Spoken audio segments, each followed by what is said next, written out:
নমস্কার বন্ধুরা, আমি আবারও এসেছি একটি নতুন ভিডিও নিয়ে। আজকে আমি আলোচনা করব রাগ কিভাবে কমাবেন, রাগের আসল ঔষধ কী, এই বিষয় নিয়ে। শুরু করার আগে বলে রাখি, এরকম ভিডিও চ্যানেলে আরও দেওয়া রয়েছে। চ্যানেলটিকে অবশ্য করে সাবস্ক্রাইব করবেন। চলুন আর দেরি না করে শুরু করা যাক। রাগ আমাদের সকলের জীবনেরই অংশ, কিন্তু অতিরিক্ত রাগ ক্ষতিকর।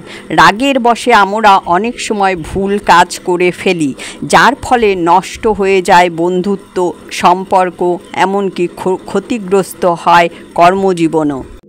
তাহলে রাগ নিয়ন্ত্রণের উপায় কী? রাগের ঔষধ কী?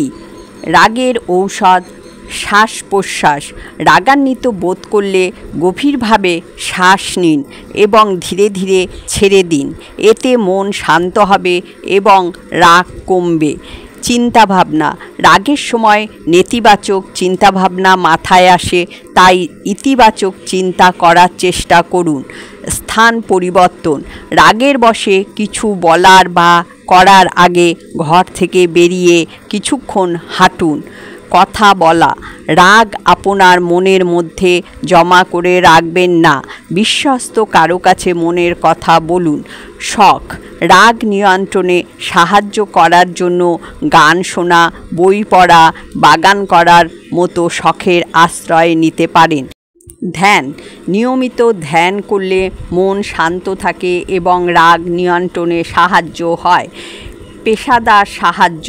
রাগের সমস্যা যদি খুব বেশি হয় তাহলে একজন মনোবিদের সাহায্য নিন। মনে রাখবেন, রাগ একটি স্বাভাবিক আবেগ, কিন্তু রাগকে নিয়ন্ত্রণ করতে না পারলে তা জীবনে বিরূপ প্রভাব ফেলতে পারে। আজকের জন্য এ পর্যন্তই। দেখা হচ্ছে পরের ভিডিওতে। অবশ্য করে চ্যানেলটিকে সাবস্ক্রাইব করুন। সুস্থ থাকবেন, ভালো থাকবেন। ধন্যবাদ।